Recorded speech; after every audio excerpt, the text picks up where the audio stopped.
First take in the West last night. The Spurs welcomed the Timberwolves to San Antonio for game one of the semifinals, and they also welcomed Anthony Edwards. He joined the team just 9 days after suffering a bone bruise and hyperextension in his knee. Ant-Man played 25 minutes. He dropped 18 points to lead Minnesota to a game one win, 104-102, despite Victor Wembanyama having a triple-double that included 12 blocks, 11 points, and 15 boards. Here was Anthony Edwards with my husband after the game. Oh, man, I made so many mistakes at the end of the game. I'm disappointed in myself. How can you be disappointed? We didn't even expect to see you out here tonight. How important was it for you to be available for your guys in game one? For me, man, 75% of the game for me is my mind. My mind got to be where it needs to be, and in the last 2 minutes of the game, it wasn't. I gave up 2 offensive rebounds, turned the ball over. Yeah, I'll be better. Obviously, my game wasn't feeling good tonight, and that's where the team is going to look for me, you know. And, you know, if I had been better, if the offensive leaders of our team had been better, it would have been different. So basically, if everything was different, it would have been different. Wemby played outstanding, but unfortunately it results in an L. Ant-Man also played outstanding, but in only 25 minutes or in 18 minutes of work, put together some really great stuff. Who was more impressive? What was the bigger story? The play of Ant-Man, or was it Victor Wembanyama? Perk? It was the play of Anthony Edwards. And by the way, let me start off by telling him thank you. As a former player, thank you, because this is what we've been missing. This is what we've been wanting. The bar has been set. This man is out here playing on 2 hurt knees and told the doctors, I ain't hearing what y'all trying to talk about. I'm going out here and I'm going to hoop and push the line for his squad. And so when you think about what he done, going out there, he came in off the bench. He was efficient. He was effective. He played with passion. And I'm going to say this. I know I picked the San Antonio Spurs to win the championship. And I'm going to say right now that I was wrong. I was wrong. And I'm going to take all the heat that comes with it, because they're not going to win this series. They're not going to win this series. I know when a team has that it factor. The Minnesota Timberwolves, they got that it factor.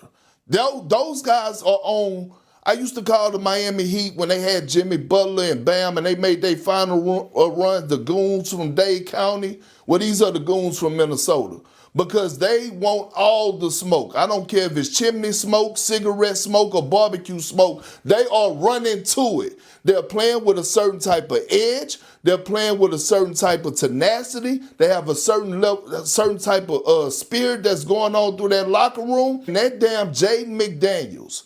We have a lot of great and good wing defenders around the league, but he is the best wing defender in the game. Here's what it's going to come down to, and this is why I'm jumping off the porch right now. Y'all can give me all the heat that y'all want. But the guards of the San Antonio Spurs, Stephon Castle, De'Aaron Fox, they are going to struggle tremendously in this series, because these guys, the wings and the guard play and the defenders that the Minnesota Timberwolves have, especially Jaden McDaniels, they're not backing down. Go ahead, Ken. To be honest, I'm a Spurs fan, and I agree with Perk. Minnesota looks gritty. It looks like they want problems, and it looks like they're not respecting the San Antonio Spurs. Even in the 2 wins that they have against the Spurs, I'm talking about Minnesota, they're 2-1 in the regular season against the Spurs. They look good. When they lost to the Spurs, Ant-Man had 55 points. I think that they're saying these young boys are not going to beat us. We know them.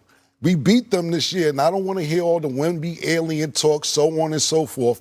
I'm going back to the Western Conference Finals. It's 2 years in a row already that Ant-Man has been in the Western Conference Finals, and I don't think that he thinks that San Antonio is as groomed as Minnesota to take him back. For him even coming back like Perk said, was really crazy. And then what you just said, Perk, about McDaniels, the way he disrespected Denver last series, by name.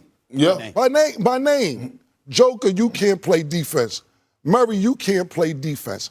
Aaron Gordon, what do you, man, listen, I believe that's why the Joker ran down on him. To be honest with you, when, you know, the unwritten rule, quote unquote, that the time was supposed to run out, I believe that's why the Joker was really mad, because he called him out by name. Perk, I totally agree with you with this.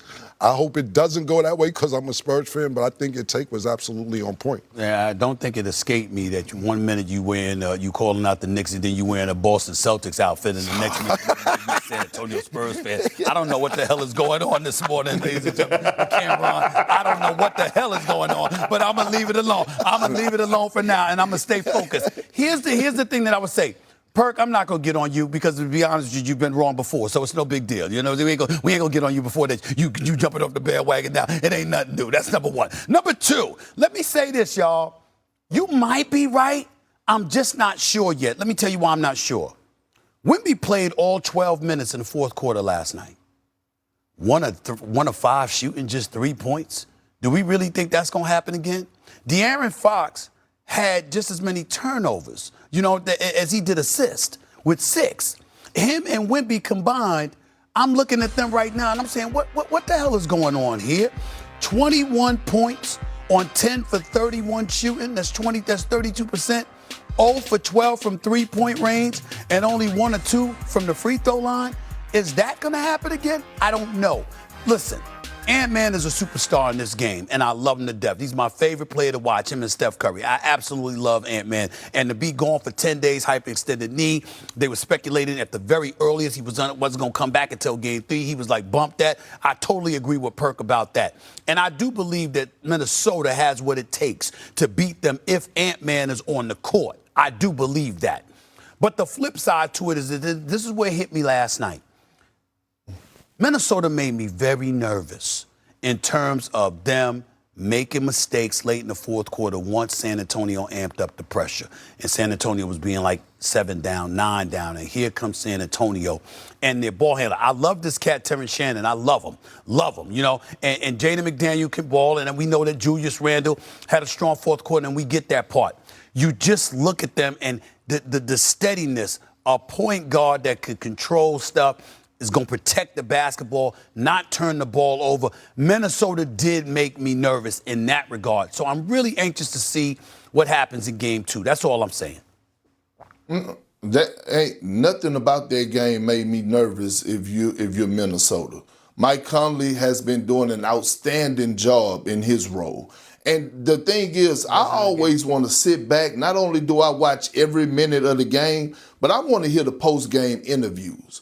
And I'm watching this Minnesota team come up there with a certain level of confidence. I listened to Terrence Shannon talked about how, Wemby could block all the shots all he want. He going to have to continue to block them because we're going to keep attacking the basket. And then, Coach Finch. Now, look, Coach Finch, he's invited to a lot of black barbecues. He got that it factor in him as well. Like, we heard what he said after they beat the Denver Nuggets in the post-game interview. He said, damn it, they wanted us. Last night, he basically called out the officials and said, Wemby did a hell of a job of blocking shots, but a lot of them, they didn't call. The refs missed goaltending. So what I'm saying is, this team is playing like the underdogs with an edge. And I'm telling you right now, if the San Antonio Spurs don't get Game 2, it is a must-win situation. They're going to get swept.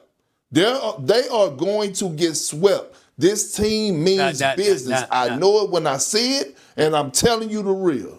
Now you need to get drug tested. You need to stop that. Now you went too damn far. Sweep. What you mean? We got to go. We got no sweep. Stop that. Stop. Can you imagine if this Timberwolves... If they don't get